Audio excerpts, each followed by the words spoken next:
물어보고 교수님, 예. 다 아시지만은 연세대학 나오셨죠? 예, 예. 그것도 또 무슨 신학대학을 또 나왔다고 떠들고 예, 난리야. 예. 떠드는 게 아니고 거기 나오긴 사실입니다. 사실 신학대학 왜 갔어요? 목사 되려고 갔죠. 목사? 예. 목사 되려고 간 놈이 어떻게 하여 언더스 거래에 들어가 가지고 세상에 한총련, 전대엽, 인종석, 이인영을 가르치는 수괴가 됐단 말이야. 예. 어떻게 유혹돼서 들어갔어요 거기에? 맨 처음에 들어가서 제가 배운 거는 이승만과 박정희에 대해서 박정희는 그 뭐 다나카 마사오인가라는 이름을 가면서 일제 관동군 장교였다. 그리고 이승만은 미제 얍잡이었다. 그리고 그 노무현이 말한 것처럼 대한민국은 정의가 실패하고 그리고 친일파 그리고 자본가 이들이 승리한 잘못된 뒤집힌 나라다라고 배웠어요. 자, 결국은 내가 왜 이 질문을 하냐 하면 이동우 교수하고 간첩하고 연결됐느냐 안 했나 이걸 잡아내려고 지금 자꾸 물어보는 거예요. 간첩까지는 아니고 그러면 바로 이동우 교수님에게 그걸 가르치고 지시한 놈은 누구예요? 우리 그 위에가 예. 우리 그 이제 저보다 윗선이 있었죠. 윗선이 예, 윗선이 있었죠. 누구야 그거? 그 윗선으로 따라 올라가면 그거는 뭐 간첩하고 연결된 사람들. 자꾸 꼬리를 빼려고 윗선의 이름을 안 밝히려고 그러는데 좋아요.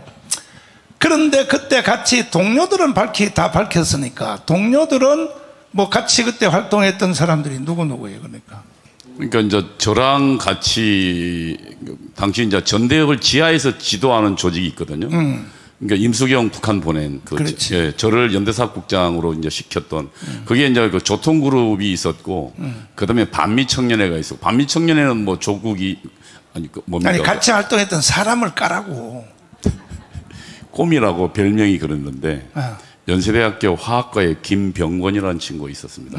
그 친구 부인이 노무현 때 제2부속실장이었습니다. 그다음에 이화여대 총학세장. 우상호하고는 어떤 관계? 상호는 제 밑에 있었습니다. 제가 우상호의 그러니까 총학세장인데 총학생의 지도책이었습니다. 제가 연세대학교 지하 조직의 책임자였거든요. 우상호가 그 한참 전성기 시절 때 그쪽에서 전성기 시절 때 저 미국 대사관을 불지르려고 방화한 사건. 예, 미 대사관 점령 사건은 아니고요. 우상호는 그 말고 그 전에는 하문경이가 미 대사관 점령 사건이었고 우상호는 87년도에 연세대학교 총학생회로 다시 뭐 예를 들면 이한열 그때 영웅이었죠 이선 당시. 그러면은 이제 결국은 그 윗선에는 결국은 이제 내가 그 서경석 목사님한테도 물어봤거든. 예. 서경석 목사님이 김일성 부자의 사진을 걸어놓고 아침 저녁으로 절을 하고 이제 지하철에서 이렇게 했는데 간첩을 만났냐 했더니 솔직히 자기는 간첩을 만날 군번이 안 되는데. 예, 저도 간첩 만날 군번 안 됐습니다. 그래요? 예. 근데 그 위에는 만나니까 100% 만났다. 당연히 있습니다. 그 위에가 바로 한명숙 총리의 남편. 예, 박성준입니다. 박성준. 저는 박성준하고는 3년간 세미나를 같이 했습니다. 그래서 그때 박성준과 1대1로 배웠습니다. 박성준도 10년 깜방 살았죠. 10년 좀 넘었습니다. 넘었어요. 예. 그 사람들은 뭐 간첩하고 같이. 아니, 당연히 간첩이죠. 박성준이 신영복 바로 직계입니다. 서울대. 근데 그 사람의 마누라가 바로 총리를 했으니. 그럼요. 한명숙 총리를 했으니. 간첩의 남편이 총리를 했으니. 그러니까 이제 목사님 그때 한명숙이 감옥 갈 때 수뢰 사건이거든요. 근데 당시 민주당 국회의원 거의 50명 이상이 거기에 간첩 감옥에 떴습니다. 그 이야기는 대한민국을 장악한 것은 통역당이거든요. 그렇지. 그러니까 통역당이 누굽니까? 그 박성준이고 아시지만 문재인 정권 때 인사수석, 인사비서관이 박성준이가 직접 장악하던 참여연대 소속 사람이었습니다. 그러니까 그렇지. 박성준이 인사를 쥐고 있었던 얘기입니다. 그러니까 문재인 정부 때 청와대 사람들은 박성준이 지도책이었습니다. 엄청난 사람들이 간첩이 다 들어가. 대한민국 수령이었다는 얘기를 저는 할 수 있습니다. 자, 근데 이 한명숙이가 총리할 때 나는 기도하는 사람이기 때문에 일반 사건도 예리하게 보거든요. 봤더니 마누라는 총리를 하면 총리가 경찰을 지휘하거든요. 그렇죠. 지휘하는데 남편은 평택의 주한미군 앞에 가서 주한미군 물러가라고 데모를 하더라고 박성준이가. 예. 내가 그래서 저녁에 만나면 둘이 뭔 말을 할까?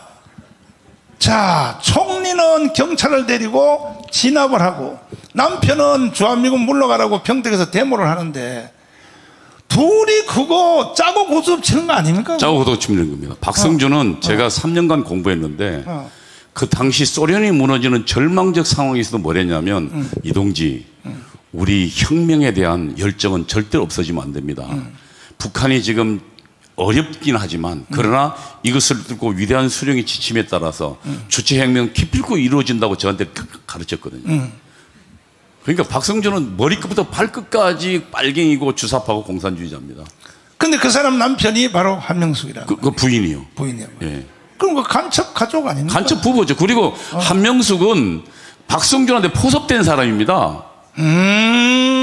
그러니까 사실은 그 서열을 보면 박성준의 예를 들면 지도를 받던 사람이 한명숙이거든요. 그 나중에 결혼한 거거든요.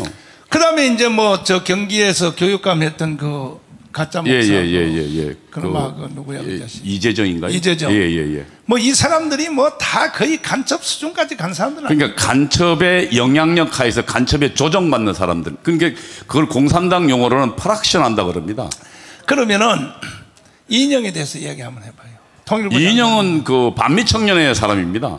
반미청년이라는 건 뭐냐면 87년도, 86년도에 건대 사태가 무너지고 당시 이제 그 경찰이 전부 다 그 주사파를 장악하게 잡았거든요. 근데 그때 살아남은 사람들이 그러니까 그 각 대학의 연락선들입니다. 그 연락선이 책임자가 조혁이었습니다. 그 고려대학교요. 그 조혁의 밑에서 총학생회장으로 키워진 친구입니다. 그 이인영은. 모든 세력들은 다 북한의 그럼요. 지휘를 받았다고. 그럼요.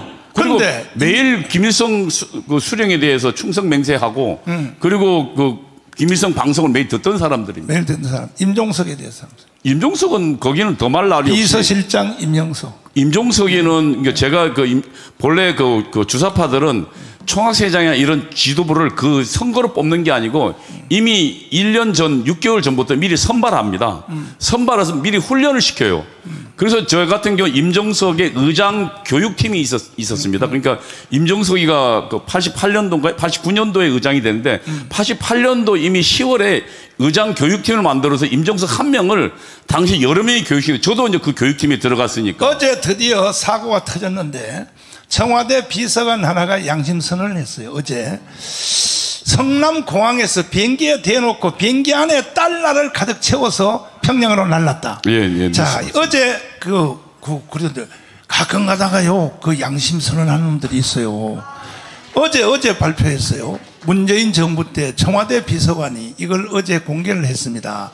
그러면 이 비서실장 되자마자 임종석이가 예. 그 아랍에미리트 있죠. 예. 두바이. 예. 이쪽에 저 대통령 비서실장이 건방지게 대통령이 전용기를 타고 갔단 말이야. 예. 갔는데 거기 가서 무슨 일을 했느냐 하고 지금 말들이 많은데 거기서 북한 간첩들을 만났다. 그때의 그 비행기에서 벌써 상당한 달러들이 북한으로 넘어갔다. 이러한 지금 자꾸 그 말들이 들어오는데 어떻게 생각하십니까?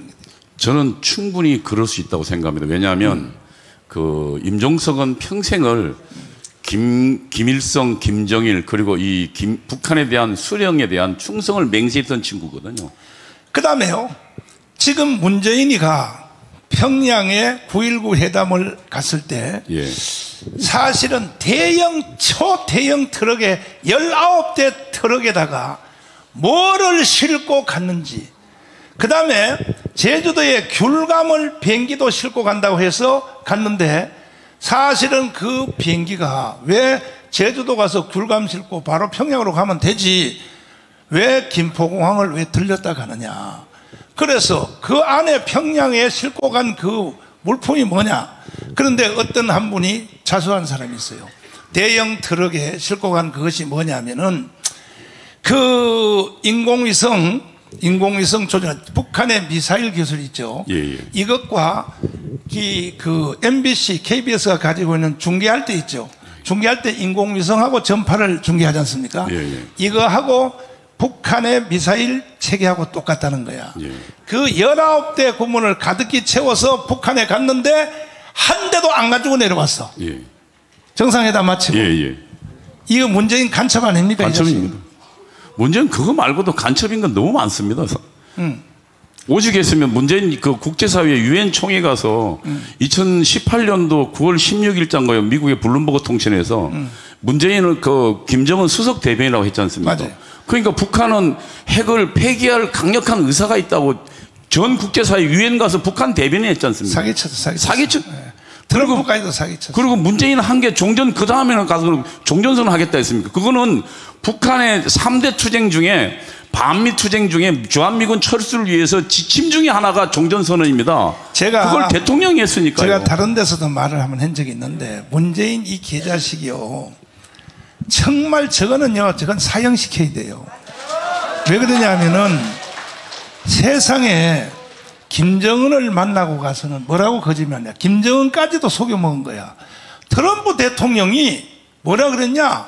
북한은 핵무기를 안 내려놓고도 먼저 선제적으로 경제를 지원한다고 했다. 예. 그러면 트럼프를 한번 만나볼래? 그러니까 김정은이가 속은 거야. 문재인한테. 좋다 이거야. 그 다음에 트럼프한테는 뭐라 그러냐. 김정은을 만나는데 핵무기를 바로 폐기한다고 했습니다. 그러니까 한번 만나볼래요? 양쪽 다 사기를 쳐놓고 베트남에서 싱가포르에서 딱 무기 붙여보니까 딱 만나서 말을 앉자마자 핵무기 폐기를 했습니까? 내가 언제 폐기한다고 그랬어요? 이래가지고 회담도 못하고 자리에서 일어나서 결렬됐거든요. 예, 하노이 회담. 이 사기를 친 놈이 바로 누굽니까? 문재인입니다. 그래서 문재인은 사형을 시켜야 되는 거야, 이 자식이. 이 자식이 말이야. 이제 맘대로 3분만 떠들고 내려가서 특별히 내가 한 가지 물어요. 고향이 어디예요? 전 전북 정읍입니다. 정읍. 예. 드디어 고향에 왔어요. 예. 몇 살까지 살았어요, 여기? 아니, 전 뭐 태어나자마자 아버지가 이제 저 학교 선생인데. 학교 초등학교 선생님이라서. 그래서 경상도로 발령받아서. 그래서 부산말을 쓰는구만. 예, 그렇습니다. 왜 전라도 놈이 부산말을 쓰노? 아니, 근데 거기 어릴 때 제가 태어나 보니까 이제 말 배우고 한참 이럴 때 저는 경상도에서 자랐으니까요. 그랬어요? 그래서 경상도. 그러면 모처럼 오랜만에 원래 태어난 고향에 전라북도 왔으니까 이 전라북도 국민들이 착하기만 하다니까요. 착하기만 하지요. 멍청해가지고 간첩이 사기를 쳐도 그냥 아멘이요. 문재인이가 사기 쳐도 아멘이요. 너무 착해서 그러거든. 예. 고향 여기 분들에게 한마디 제대로 하시고 내려가세요. 존경하는 전북 도민 여러분, 그리고 전주 시민 여러분, 저는 전직 주사파로서 제 책무는 주사파 그리고 문재인의 정체를 밝히는 것이라고 생각합니다. 몇 가지만 말씀드리겠습니다. 문재인은 간첩이 분명합니다. 문제는 하는 모든 행위가 그렇습니다. 우선 북한이 혁명 전략이 있습니다. 민족해방 민주주의 혁명론입니다. 1991년도에 정식화된 거고 그 전략은 지금도 유효합니다. 그 전략 중에 두 가지, 투쟁에서 전체 목표라고 북한 용어인데요. 투쟁에서 취득할 목표가 있습니다. 그 중에 보조, 혁명 가기 위한 징검다리가 있습니다. 그 징검다리가 민주연립정부 아닙니다. 민주연립정부란 문재인 정권을 지칭합니다. 내가 왜 문재인 정권이라면 정확하게 말씀드리면 우선 문재인 정권은 청와대를 장악한 전대협 주사파들과요, 정치 전대협 세력들과요, 그 다음에 민주노총을 장악한 세력들과, 그리고 또 박성준이가 장악했던 시민단체 세력, 이 세력들이 3자가 연합해서, 그래서 인사권은 참여연대를 비롯한 박선준 세력이 갖고요, 그리고 청와대 운영권은 전대협 주사파가 잡고, 그 다음에 실질적인 힘은 민노총이 잡는 그런 3자 연립군, 이것을 연립정부라고 합니다. 근데 그 연립정부의 역할에 대해서 정확하게 그 혁명론이 나옵니다. 뭐냐면 첫 번째, 파쇼 세력 해체입니다. 파쇼 세력이란 공산주의에 반대하고 주사파에 반대하는 보수주의 세력을 말합니다. 보수주의 세력은 두 가지입니다. 하나는 정치 세력과 경제적 기반을 갖고 있는 경제 세력을 말합니다. 정치 세력이란 보수주의, 보수 정당과 보수 관료 공무원들을 말합니다. 문재인 정권 잡자마자 뭐 했습니까? 온 전 부서에, 그리고 방송, KBS, MBC, YTN까지 전부 적폐청산위원회를 만들었습니다. 여러분, 적폐청산위원회인가 파쇼 해체위원회를 만든 겁니다. 그리고 거기서 뭐 했습니까? 보수주의에 열심히 했던 사람들을 전부 애국자들을 쏙간했습니다. 그래서 그들을 전부 감옥 보내고 전부 다 그 자리에서 퇴출시켰습니다. 그 중에 우리가 아는 대통령 2명이 감옥 갔습니다. 박근혜 대통령과 그리고 이명박 대통령을 감옥 보냈고요. 당시 거기서 그리고 박근혜 대통령에서 철저히 일하던 국가정보원장, 여러분 국가정보원은 대한민국 정보를 책임지는 사람입니다. 이 3명 모두를 감옥 보냈습니다. 이것이 도대체 누구를 위한 일이라는, 이것은 북한의 지시가 아니면 절대로 가능하지 않은 일입니다. 문재인은 그 일을 앞장서서 해냈기 때문에 문재인은 그 대통령 자체가 북한의 혁명 전략을 수행한, 그리고 민주연립정부의 역할을 수행한 간첩이었다는 것을 저는 분명히 말할 수 있는 것입니다. 여러분, 다음으로 문재인 정부 때 또 뭐 했습니까? 우리 재벌들 전부 탄압하고 재벌들 전부 빼앗으려고 했습니다. 그러나 재벌들이 저항하면서 그것은 하지는 않았지만 여러분 아시다시피 삼성 이재용, 지금 대한민국 법인세 그 회사 하나가, 삼성전자 하나가 15% 20%를 우리나라 전체 법인들 세금을 담당하고 있습니다. 그 삼성전자를 그 애국자인 이재용을 업어줘도 못할 판국에 그걸 2번 다 감옥 보냈습니다. 그게 북한의 혁명론이 나오고 북한 지령이 나옵니다.